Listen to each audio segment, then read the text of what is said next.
Hey, everybody, and welcome to the Inferno cast, episode 21. I, of course, am Inferno Fox, host of this podcast and of YouTube's Inferno Fox gaming channel. You can, of course, find this podcast here on YouTube, Apple Podcasts, Spotify, Amazon Music, and more.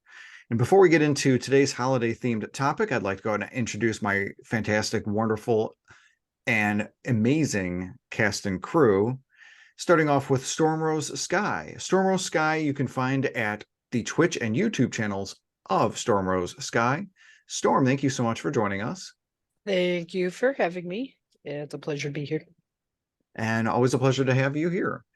Next up, we've got Astrimedes. He is a developer and co-owner of Second Place Games. Astrimedes, thank you so much for joining us. Always happy to be here procrastinating about my own game development. And we are always here to help you procrastinate, because if anything else, you help us with some excellent game and video game discussion. Next up, we of course have Jason the 13th of the YouTube channel, Jason the 13th. Jason, thank you so much for joining us. Not a problem. Hopefully, I get stuff up and going on my channel again instead of it sitting there for another month or so. Yes, definitely looking forward to seeing what additional content that you can post up and provide. It's a lot of fun for both like Pokemon, Legend of Zelda, Tears of the Kingdom, and more. Definitely recommend checking that out. Next up, of course, is my partner in crime, Jamie Owls, 87. Jamie Owls, thank you so much for joining us. Pleasure to be here. Thank you for having me. And last and certainly not least, at least that's what the ladies tell me, we have Simbu Darkfang, primary actor or main actor for Basement of the Dead, and the best player at Fork Knife. Don't fight me on this. Simbu Darkfang. Simbu, thank you again for joining us. Hey, it's always a good time to procrastinate on arguing with people over which one's the fork and which one's the knife. It really is, and we all know that you are the fork and Jason is the spoon. And now you're an all-star. Get your game on. Go play.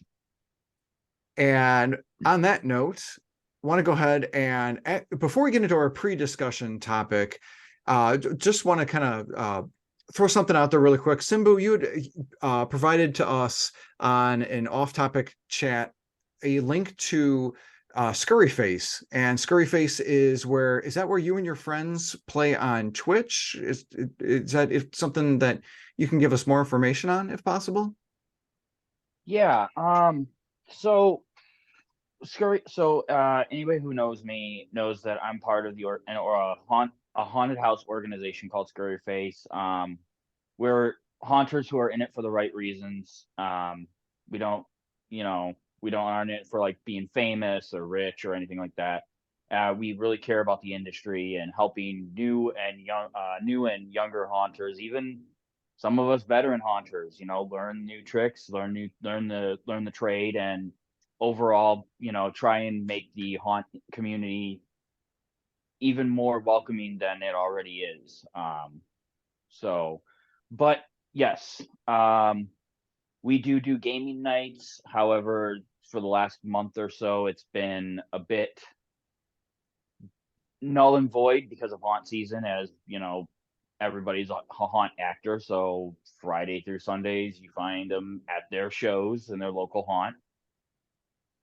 But yeah, we play, we do SF game nights where we all get together and we'll play online. We'll play games like Texas Chainsaw Massacre. We'll throw down Rocket League. We'll throw in, Fall Guys, just kind of whatever, maybe some Dead by Daylight. Tyler, the owner of Scurryface, he has the father-son Madden challenge where him and his son play Madden to two or three games here and there. It's always fun because his son really likes to rage when things don't go so well for him, and it's very fun, entertaining to watch. The other big thing that we do is Tyler and his wife Shannon are the rock band nights. Now, yes, it's rock band. Yes, everyone wants to watch the finger work and everyone wants to watch, people play the stuff on expert. they don't play on expert, but Tyler used to play professionally in a band, so he has a lot of stage lighting, fog machines. When you put this show on, or the Rock Band show, it feels like you're watching a concert. So it's great to just throw up in the background for some good tunes, watch the show. It is rated M for mature. It is a rated R show because Lord knows anybody can say anything at any time and wild tangents can ensue and chaos. And of course, a lot of fun is you'll find a lot of us reps in the comments section of that feed. So, we're always chatting, always hanging out. We're all having a good time and rocking out, usually once a week or every couple weeks. Excellent. Yeah, and just a general reminder also for the audience, we have a link to Scurryface under Simbu Darkfang's name in the description for both YouTube and how you watch or listen to the podcast. So I definitely recommend that you check that out. Simbu, thank you so much for giving us information on that, because I wanted to make sure to highlight that, because it's really a quality entertainment product, especially you just want to chill and check out some cool people playing some games. I highly recommend that. But getting onto the pre-discussion topic before we get to the discussion topic, pre-discussion really goes into the whole overall Thanksgiving type topic, and just want to ask my cast and crew what your favorite memories with playing video games during the Thanksgiving holiday are. And one of mine is going to be playing the Legend of Zelda Ocarina of Time on the Nintendo 64. I'm pointing to the 3DS remaster of it here. This is of course because it came out 25 years ago today is when Ocarina of Time came out for the Nintendo 64. So if you're feeling old like I am, that would be why. But I remember Zelda, the Legend of Zelda series first foray into 3D.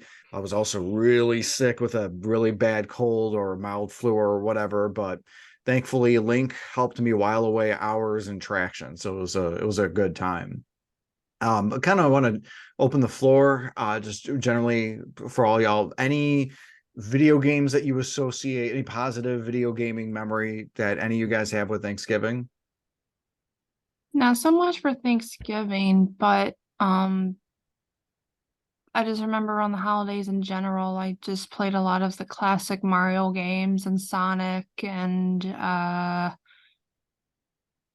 any Super Nintendo games, including any of the Looney Tune related games. That's all I can really remember.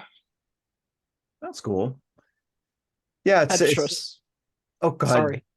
Tetris was one that my family used to try. Well, there was one Thanksgiving, and cousins tried to beat my score on Tetris, and they couldn't. But that just stands out because I remember going hee hee because they couldn't beat my score. So neener neener neener neener. That's awesome. Oh, we would play Mario Brothers 3 and I think sometimes Mega Man 2 when our aunts would come over who were actually only a couple years older than us, so they were more like cousins.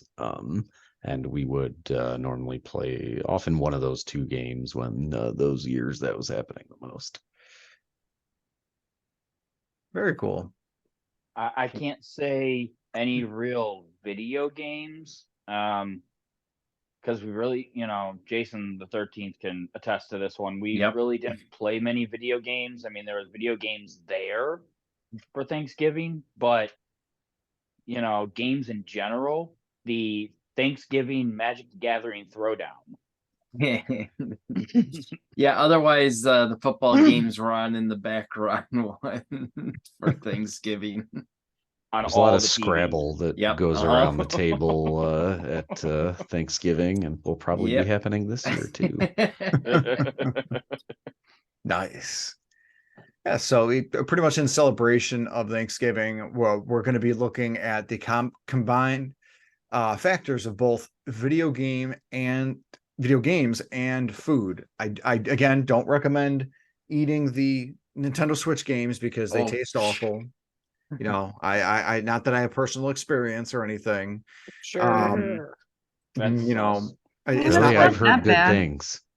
They're not that bad. have you actually tasted it? They literally put a bad taste Yes. coating on the Nintendo Switch cartridges I to know what it deter people tastes. from eating them. I know what it tastes like, not because I've licked the cartridge, because you're just handling the cartridge, and then all of a sudden, yeah, yep,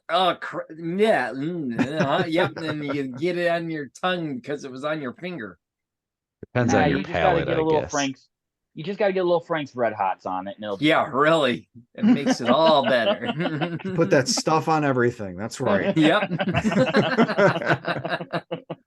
Barbecue sauce. Oh, It's good on eggs. you got it. Frank's Red Hots, the scrambled eggs, not barbecue sauce. I'm sure. Oh, Those Switch cartridges. yeah.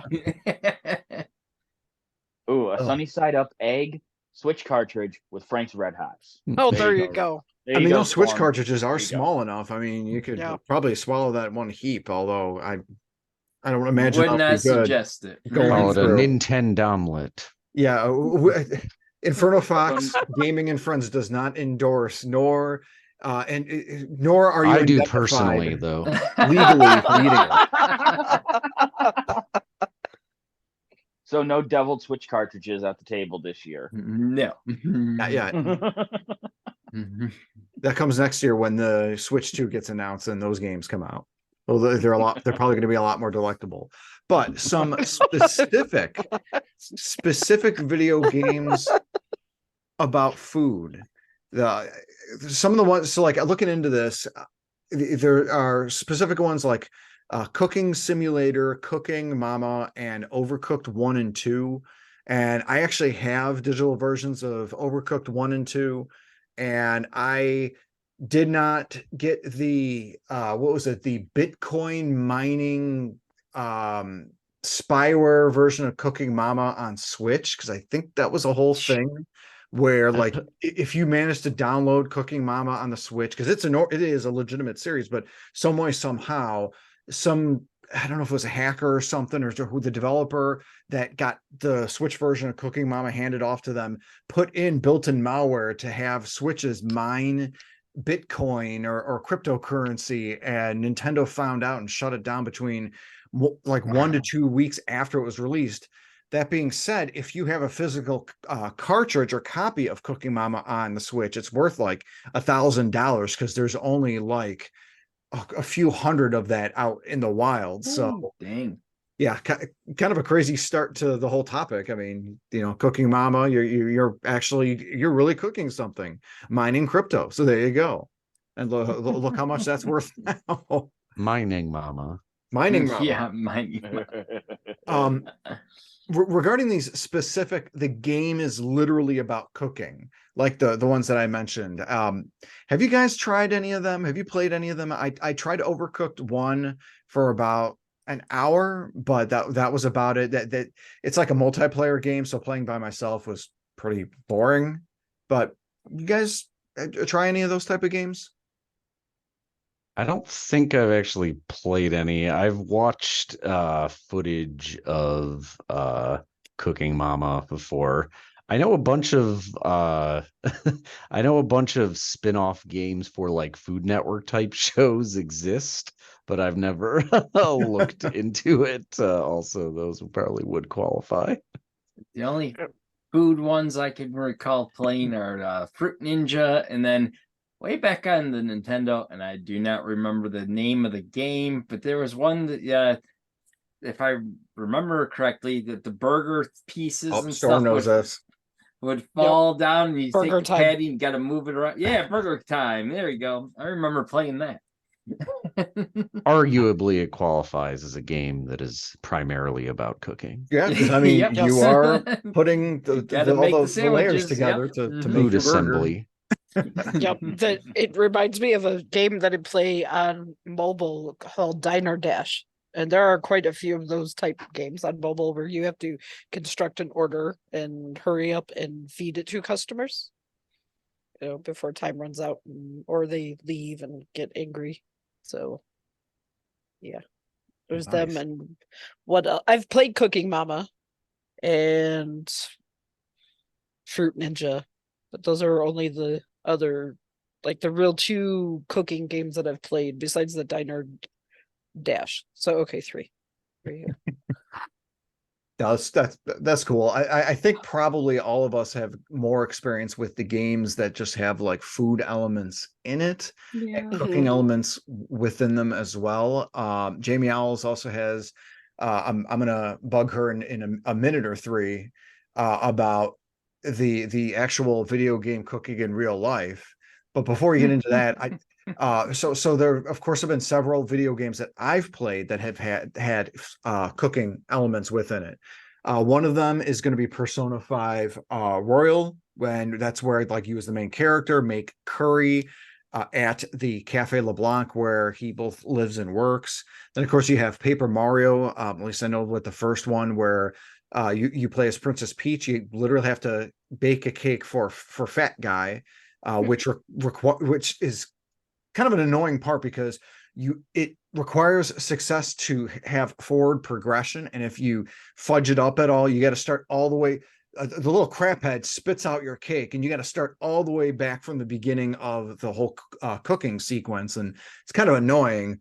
There's another kind of mini game thing where you supply like one or two ingredients to one of the toads called Taste Tea, and you can make like various recovery items and whatnot. So like that's kind of cool. And then finally, I think the biggest one that I'm the most familiar with the cooking elements is like Breath of the Wild and Tears of the Kingdom, where it has an extensive system of cooking for crafting food items and potions, where you can combine anywhere from 1 to up to 5 different items or ingredients to make it. And so it's really interesting, like thinking about how like the food mechanics are implemented with that, where just like any open world game, you walk around, you find food or you ingredients as you're walking, and you go to any lit fire with like a bowl or a pot, and you just pop it in. And it's really easy too. There's really no complexity to cooking, and you literally just throw 1 to 5 ingredients in the thing, and you just say, okay, cook. And either Link is happy and he jumps up in the air and pumps his fist because you made a good meal, or he gets really disgusted and is wiping his nose because like it really stinks. But I'm a masochist, and I make Link eat the food anyway because it does recover 1 heart, and I'm not going to waste food. And I think it makes it fun to cook because like you just never know what you're gonna end up with. And sometimes you end up finding like a really good recipe that, especially in Tears of the Kingdom, where near the end of the game, there's a whole like gauntlet of like the last area and fights and bosses and everything. And just having that whole series of food and everything to back myself up was just, it couldn't move forward without having that set up. So that being said, Astrimedes, I'm tagging you first. What video games have you played that have had those kind of cooking elements, or what sort of games do you want to highlight that have that? So, I didn't play a lot of it. I played some of the game Valheim a while back. And it's basically like a survival game where you're a Viking essentially. And the cooking in that is it's a survival game, so as you'd probably expect, you would gather meat and things like that. And the way it works in this one is you make a fire pit, and then I believe there's more advanced kind of cooking technology later, like some kind of a stove or whatever. But you can then put these uncooked food ingredients on it, and you have to actually watch it as it cooks and take it off the fire before it becomes overcooked, or it will become like a different worse item. The kind of amusing thing about that is it does sort of create a scenario where you do all have to sort of stand around the fire. If you don't have a very well established gigantic base already, it kind of creates sort of a fun thing where you're all kind of standing around the fire waiting for your food or whatever, that feels kind of simulationist. The other interesting thing about the way the food works in that game is that you can eat up to 3 food items, 3 unique types of food, and have them in your system at once. They're then considered digesting. So because of the limit of 3, it means that you sort of have to pick which kinds of benefits you're going to get, because in general, the food gives you both max health and affects your health regeneration rate in, you know, kind of different rates. So you do get to, it's sort of neat that you kind of, an aspect of your build almost is, you know, how you've eaten. So it creates this situation where when you and a group of people or whatever are about to go do something dangerous, whatever the case is, you break out all your best food items and you all eat them, and then you all go run while your food's digesting, and you're still all under the effects of, you know, those good food items to go take the dungeon on. But things go too long, you now don't get the benefits anymore, and you need to eat again, so you can retreat, use a fire or whatever. So that's so in that game Valheim, that's how they do it. I imagine it's not too dissimilar than probably some other survival games have done. But the other one, which I think is more interesting to me, is there's a game, Caves of Cud. It's a Steam game, spelled QUD. It is a turn-based, top-down, not quite ASCII art, kind of old school game with actually very attractive, like Unicode art, whatever. But the way its cooking works is basically every like 2,400 turns, whatever, I think it's about what they approximate to be a day or half a day, something along those lines in the game. You will be hungry enough to eat things. They don't use food as a real, it's, you get movement penalties if you are too hungry and haven't eaten. But it isn't something you like need to survive or you'll die. But you do avoid that penalty by eating. But the more interesting thing is that by default, the way cooking works in this game is if you have cooking ingredients, you can pick up to 2 cooking ingredients. You cook food, and in general, you eat it, and that's great. You're not going to get movement penalties for a while, but there's a chance that special effects will occur, and they get very insane with how many different special effects they are and the way it works. Like, for example, foods usually can have a basic effect that will just take effect when you eat the food, or they can have a trigger effect, which is a kind of condition. Like, for example, when you're reduced to below 20% health can be a trigger effect that one of your food ingredients can provide. So if one is providing a trigger effect, the other will provide a result effect. So those can be things like heal a disease, for example, or heal yourself, or even manifest a mutation power where you spew acid gas around everyone. And it's a random roll every time, but the lists are always set on certain types of food items. So disease and stuff is kind of a big deal in that game. So it is a big deal benefit to, say, combine honey and a mushroom type item to get an effect that will give you a +3 on all your checks against disease, and give you a 25% chance to ignore a disease the first time you're affected by it within a certain amount of turns. So it ends up being really, you can do some really like tailored cooking and gathering. And then there's skills that can affect your cooking. Like, you can get a skill to add an additional ingredient type. So now you can add 3 ingredients. So that kind of increases your range of powerful food items you can make for yourself. And the one last aspect of food I'll mention in the game is that once you learn a recipe, you can cook from the recipe. It doesn't change anything about how the ingredients are used, but you can learn recipes both by randomly combining things, but also by there are villages that will have a village elf. And he froze. We've lost Astrimedes. Uh-oh. Mm-hmm. Okay, for a second, I'm kind of glad that that wasn't just me, but No, unfortunately, we lost them.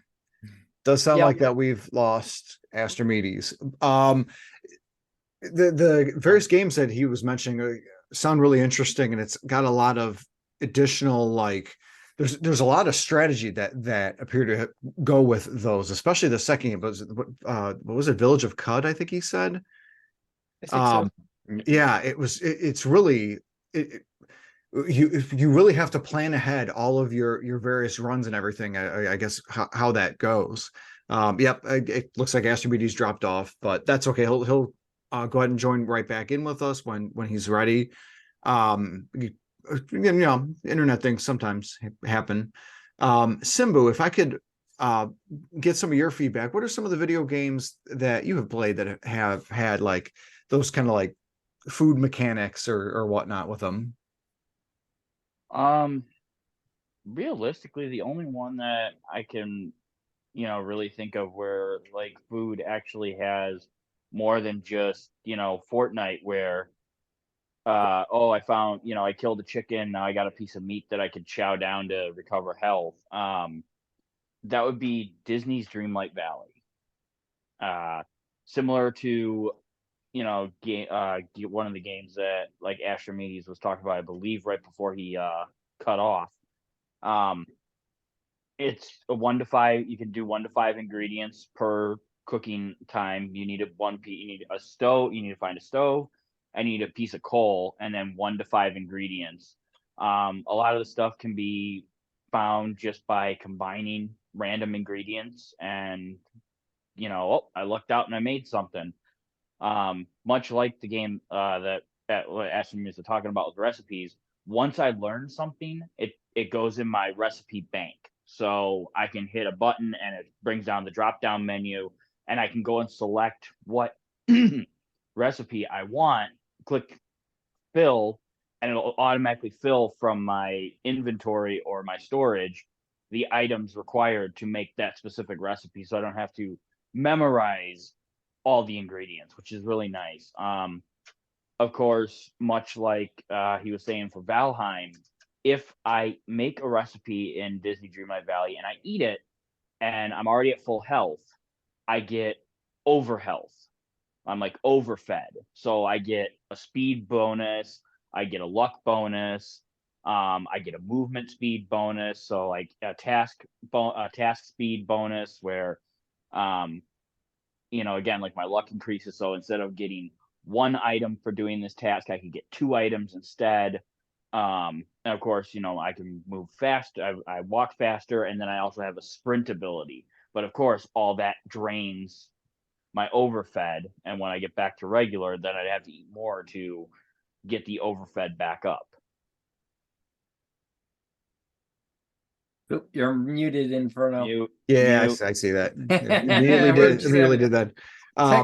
Technical difficulties today. No, that's really interesting though, Simbu. Like how the mechanics with that, some of them are similar to the games that Astrimedes had mentioned, where you wouldn't think a game like Disney Dreamlight Valley and Valheim would have cross sections, but with the food mechanics themselves being handled, with the whole concept of food itself, I guess there's bound to be some sort of like cross section.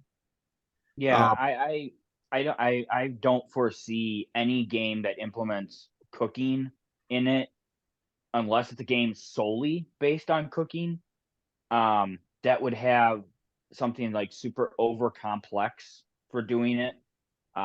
Games like Minecraft have a cooking in them and things like that. But again, it seems like a lot of these games are going to kind of take the basic ideas and just kind of, I'm going to use, we can make food. So there's one common for all of them.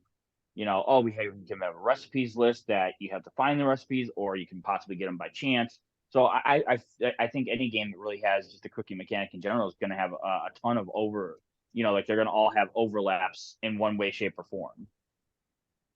That's very true. Good Yeah, point. definitely. And they pretty much, like a ton of what we've described is, essentially it's a crafting mechanic. It's a subcategory of crafting. It's crafting that has a food flavoring on top of it. But since I was so rudely cut off, by my own internet, one other thing I want to quickly mention I think is just fun about the food system in Caves of Cud is that there's a a small chance your meal can be extra tasty, and there's like a separate list of there's a short list of bonuses you can randomly get that are like pretty decent. Hit points, movement speed, quickness, which is like combat speed, and +1 to hit, that sort of thing. So there's a short list, but you can guarantee the tasty result if you use salt as one of your ingredients. No, that's There always Nice. seems to be that one thing that can cheese any system. I see what you did there. I what you did there. had to. I'm a grandpa. What can I say? Yeah. Oh, The best grandpa in Fortnite. yes. He's the Fortnite best player. grandpa player. Yep. Best player ever. Storm, how about you? What sort of video games with the cooking mechanic or food mechanics have you played and or have enjoyed the most? Well, more recently, Sea of Stars has a little bit of cooking in it, but that's only to heal and get more star powers or whatever. So that one, Animal Crossing had in their last big update, now that will be 2 years old, they did an update that allowed us to cook. Before, you could eat the fruits that hung from your trees and it would add energy to you, so you could now you could dig up the trees. Instead of just knocking them down, you could dig up whole trees and move them around, and the food lets you eat rocks. Now the cooking items are recipes based on like the fruits of the island, and also they gave us the ability to grow potatoes, carrots, pumpkins, lettuce, and wheat, I think. Or was it lettuce? I'm forgetting the other vegetables. It's been a minute since I've used them. And you get the recipes throughout the game, how you get your DIY cards, because like Astrimedes said, it's just another faction of the crafting ability of the game. So you craft those food items, you can use them for decorations, give them to your villagers as guests, or you can eat them and they'll give you like 5 power at a time. So you'll get to move 5 trees in a row, or something like that. So then the only other big game that I've played, and I think Jamie Owls will touch on this, that has cooking in it, is The Sims. Mhm. And the cooking annoys me in The Sims because it takes forever. And that's about it. So I can never get my sim to be full. I know. I always make them eat the stuff out of the fridge because it's so much faster. And then they Yeah. complain about their diets being bad. And it's like, yeah, I know, but you take too long. So Just like real life. Just Exactly. like real life.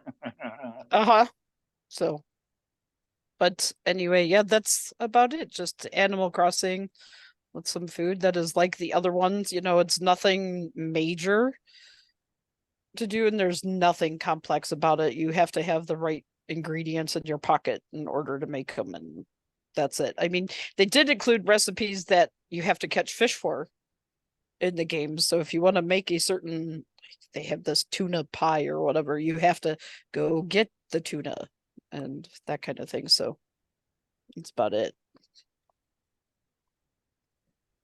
Me. No, not me. You're Now I'm just messing with you guys. No, I was gonna say Storm.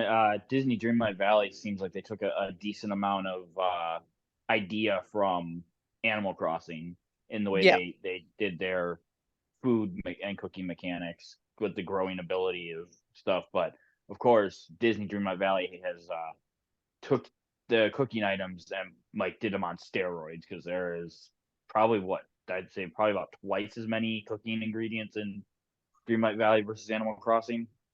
Oh, for sure. Probably. Because I know there's a few fish you use, and then there are 5 vegetables, and then the 5 fruits.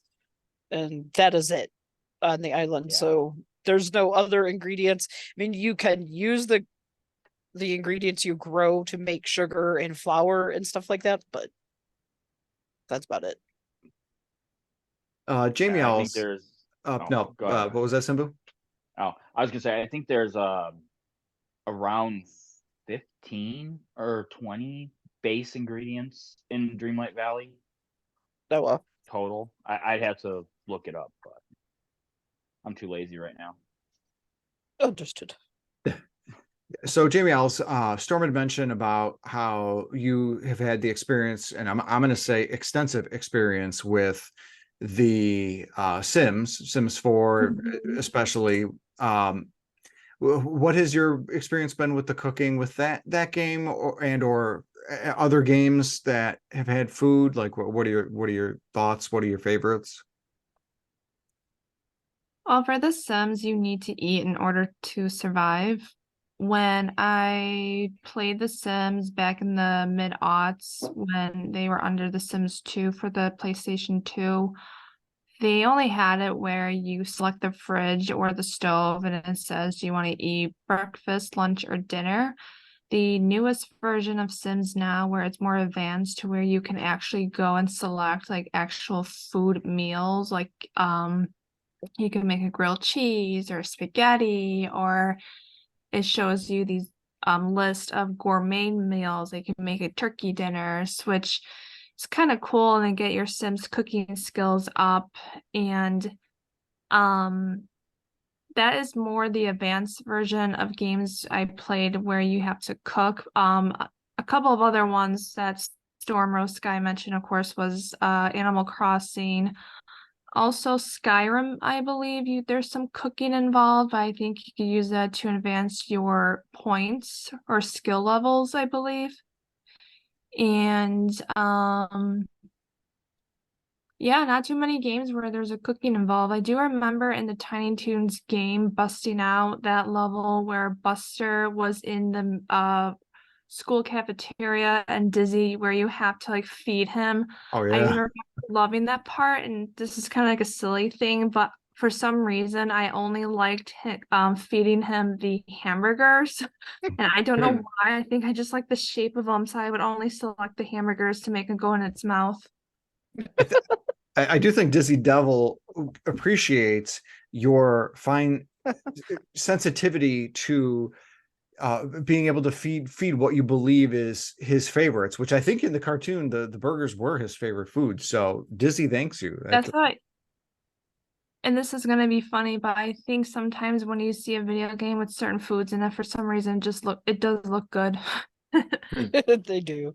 They do, yeah. And I feel like games like Final Fantasy 15, when that came out for the PS4, for whatever reason, they really ratcheted up just how well of the meals that you cooked, like, because your bro's on the road, okay, here's how all the food looks. It looks really good. And God help me, it really made that cup of noodles, because that was advertised very heavily in that game for some freaking reason.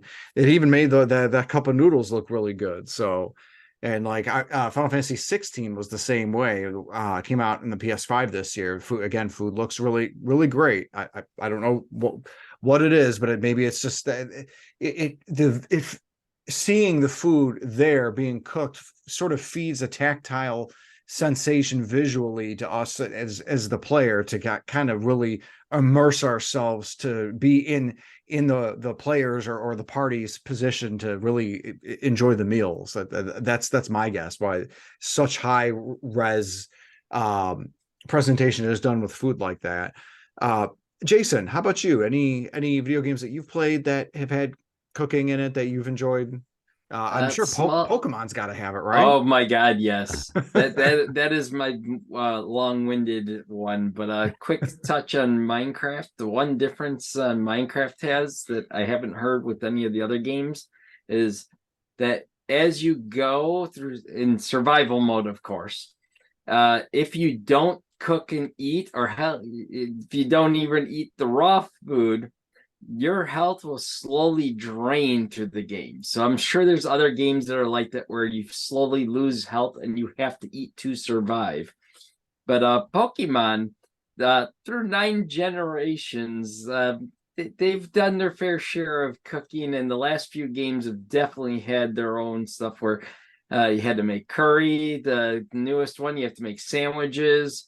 It started out with just berries that you find, and berries you can use to heal your Pokemon in different ways, and you can have them hold them in battle to where, like Astrimedes said in the other game, if it hits, like, say, low health, it eats a berry in the middle of the battle to recover or to cure poison or paralysis and all that stuff.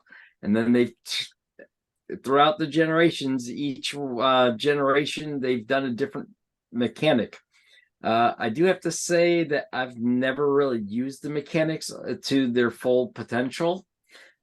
This last generation is the only one that they almost forced. It's almost like they force you to make the sandwiches, if you, especially for shiny hunting. Why is that? Different combinations of your ingredients will give you different abilities. Like this one will make you find more fire type Pokemon, or this one makes you stronger against them in the raids, or find the different types. So if you're looking for a certain Pokemon and it's a dragon type, you make a sandwich to try and boost your dragon odds. And then they've got these Herba Mysticas, if I'm saying that correctly, that if you throw it on there, it brings your shiny odds up.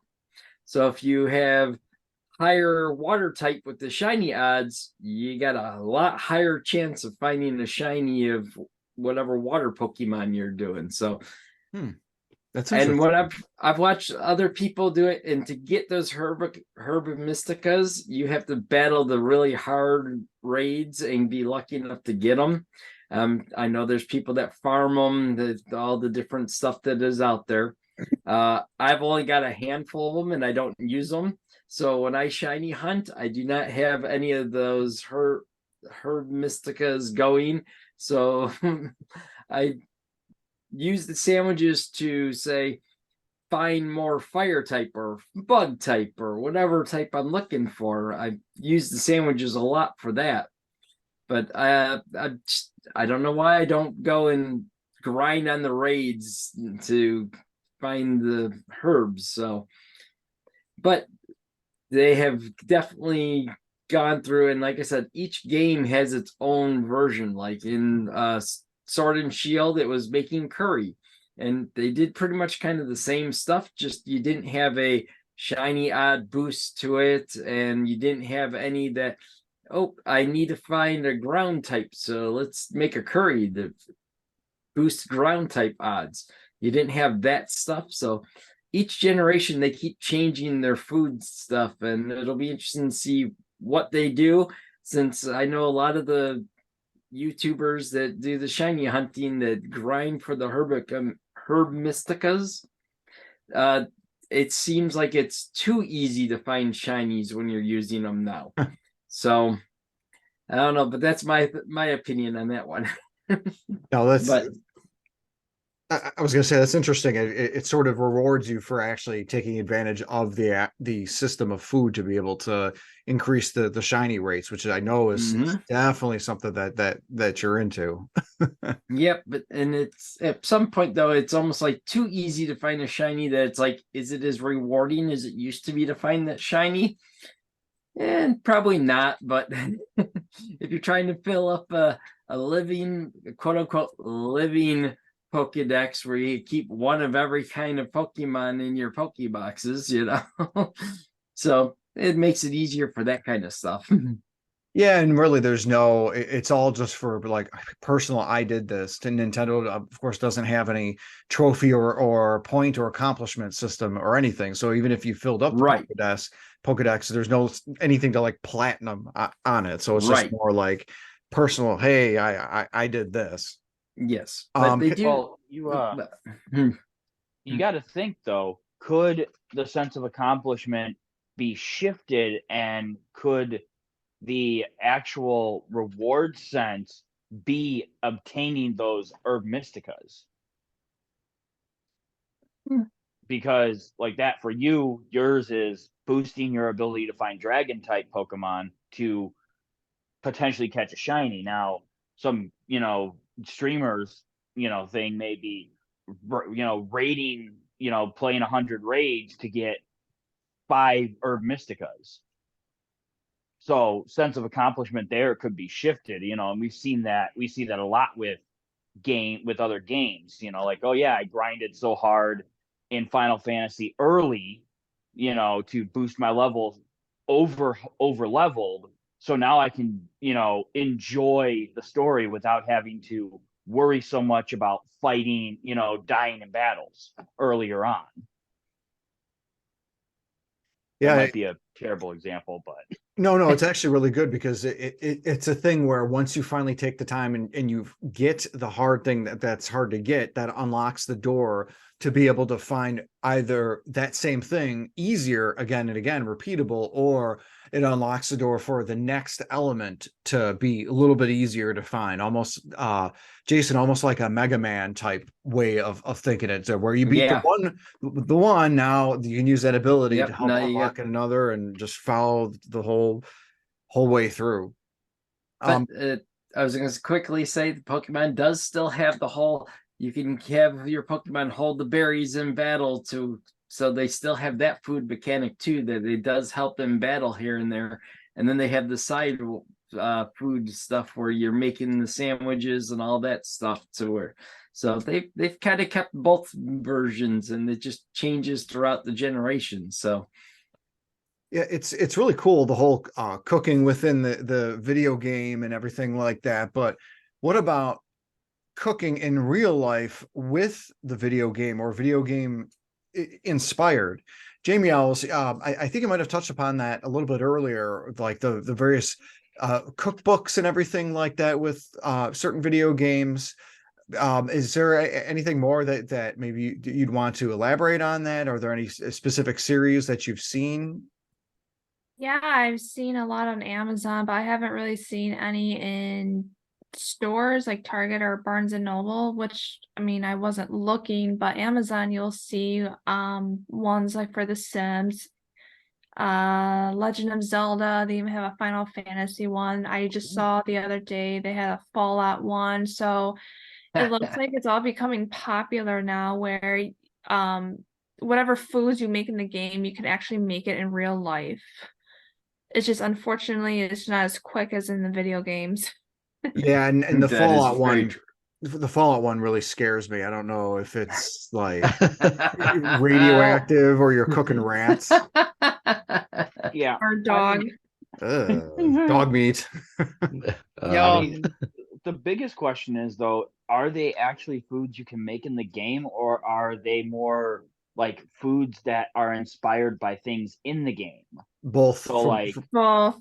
Yeah, because okay, because I didn't say, like, you see people that make like the hungry caterpillar birthday cakes for kids and stuff like that. Obviously there's no because there's recipe in the hungry caterpillar for it, but there's a Legend of Zelda cookbook, and from what I've seen on that, it's like half of it is like actually like cooked apple pies or something like that it's designed to look like the ones from Breath of the Wild. The other is like Triforce stew or something stupid like that, to where it's like, oh, it's just freaking a beef stew, but it just has the name Triforce in it. So you're cooking with a Legend of Zelda thing. So speaking of those books, I haven't really looked through it very much, but I just got a Minecraft cookbook, and my nephew's like, oh my god, we got to make some of this stuff.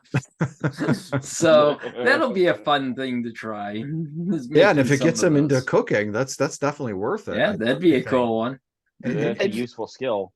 There is somebody on YouTube, I need to find out his name, who has done videos making some of these recipes. Like, he's done recipes from your TV show, It's Cooking with Babish. That's it. He's done recipes from like SpongeBob, whatever, tried to recreate those, but I think he's done a few video game ones as well. So I know one of the YouTubers I watch, he would do a couple of the, when Pokemon, I forget which was it, Generation 7, I think, did omelets. I know I'm having a mind blank as to which generation it was, but when they were able to make omelets, he would do a couple episodes where he'd make an omelet completely themed around one of the omelets in the game. That's kind of cool. I know there's a Foods of Skyrim book that Yeah, is boy. like Let's do recipes that. based on the actual foods in Skyrim. Mm-hmm. I mean, heck, there's a And to college complete course it, based on Skyrim I've seen too. Sorry, Simbu. oh, I was gonna say, and to complete each recipe, the recipe has to take an arrow to the knee. Oh, there it is. I mean, if somebody Had mentions to be Skyrim, you cringe. have to mention that once. Bravo, Simbu, bravo. Just a general question. Any other games about food that you like, such as I know Storm had mentioned and Jason had mentioned Burger Time. Astrimedes, actually. Have you played Pizza Tower? Have you heard of Pizza Tower? Played it at all? I haven't played it. I've heard of it and I've kind of seen the video, or have watched some videos of the gameplay. It's very it's got a very interesting kind of ugly aesthetic Yeah, to it. it's very garish. It's like what did I? Yes. Somebody called it a combination of like a Wario Land game and Ren and Stimpy. Like I think that's what they said. And like for whatever reason, it's like this game's or this year's indie. I don't want to say indie darling, but kind of like the whole indie cult favorite. Yeah, it got a lot of attention. I never played it, but yeah, I was kind of surprised. Initially, I saw something about it. I was like, wow, someone paid for ads for their weird little game that no one plays. And I was like, oh, a bunch of people are playing this game. Oh gosh, that's too funny. So yeah, it's really just a wonderful, fun Thanksgiving treat. Go have a whole bunch of food related topics to video games. Any other final thoughts, you guys, with food and Thanksgiving and video games? Storm? I'm hopefully going to be finishing Super Mario RPG. Oh, yes. I have not You know. gotten to start that at all, of course. Oh my god, it's been so much fun. I got the 5th star last night, so I only have 2 more stars to go. So taking Nice. my time a little bit, but I will be playing it here shortly. But yeah, that's about it. It's just to be low key. I'm off for the rest of the week, so Yes. you know. Nice. Very cool. I got one more day of work this week. Yeah, ditto that. Schools are closed and they are closed until next Tuesday. So Oh, Dang. cool. yep, I have a week off. That's nice. I like it, but my paycheck doesn't like it, but I No. like it. So there we go. Oh, but I want to go ahead and give everyone a big thank you for joining us on this podcast, of course, and a big thank you to the audience as well. Just a couple little notes as we conclude. This Saturday, I'm either going to do one or two of videos. It's either going to be providing my own hot takes on video games. Everybody's got to have like a certain hot take on a video game or series, and I've got mine. The trick is all of the ones that I'm going to be giving are positive. A lot of people like to say, oh, my hot take is I don't like Super Mario 64, and it's a whole thing where like people like to go negative. No, my challenge was let me go positive. Let me give my positive hot takes on stuff. Or I'm going to be doing a review for Super Mario RPG. I've got all the stuff. I just need to edit it, and that's going to be the hardest part because I've got a new laptop and no idea how to use this editor. So it'll be it'll be fun. But I want to go ahead and say thanks again to the cast and crew, Stormrosesky, whom you can find on Twitch and YouTube of Stormrosesky. Storm, thank you so much for joining us. Thank you for having me, and hopefully also this week I'll be working on videos because I'll have some time to be able Yes. to do that. So yay. Definitely looking forward to that. And of course, everybody's pages that I have mentioned both in the intro as well as on the outro, I have linked in the description below. So make sure you check that out, especially a lot of the content that we work so hard to be able to put together. And speaking of working hard, Astrimedes, thank you so much for joining us as well. Astrimedes is the developer and co-owner of Second Place Games. Thanks for having me. I look forward to Thanksgiving where I'll be eating 12 plus different items and hoping for a positive stat boost. Yes. I'm pretty sure the only stat boost we're all getting is food coma. Food Yes. coma. An extra inch around the waist, huh? Wear your Bring your sweatpants. sweats. For some of us guys, that extra inch goes the whole mile. Speaking of that, Jason the 13th, you can find on YouTube channel of Jason the 13th. You got any content coming our way on your like channel? I said, Jason? I'd like to get the DLC up and loaded. I know I'm having issues with the laptop. Maybe I can hopefully get that figured out over this weekend. So Yeah, I hope so. I definitely got to. To mhm. everyone listening, you got to catch the gameplays that Jason's got on his channel. It's good stuff. Mhm. Then Jamie Ells 87, my partner and partner in crime. Thank you so much for joining us, Jamie Ells. Yeah, thank you so much for having me. I'm really hungry, so I'm looking forward to eating something right after this. Definitely. We're not going to make you wait until Thanksgiving. No, I no. would. I'll eat the whole turkey by then if I did. And you'll really have the food coma. Yeah, with a big belly hanging out. And Yep. speaking of big belly hanging out, Simbu Darkfang. No, Oh, jeez. What can I say? for, Dad bod. for our Level friends, 5 go grandpa. ahead. Level 5 grandpa. For our friends catching us on YouTube, you will not see a belly on Simbu Darkfang, but you will see that he is the best player at Fork Knife. He's the best. Don't test me on this.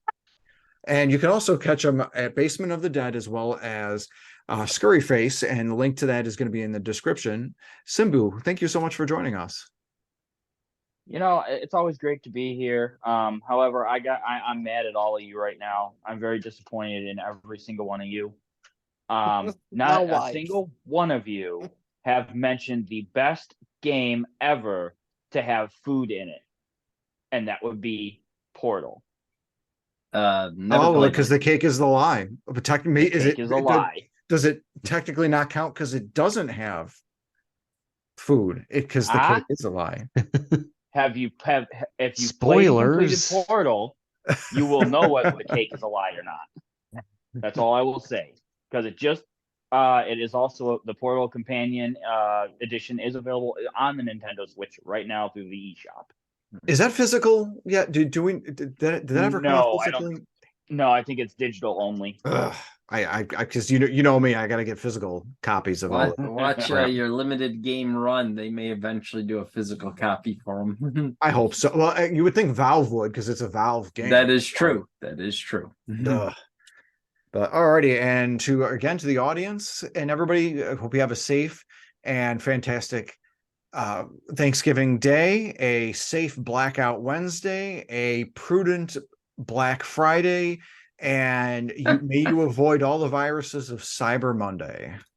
Yeah. Thanks again and have a good one.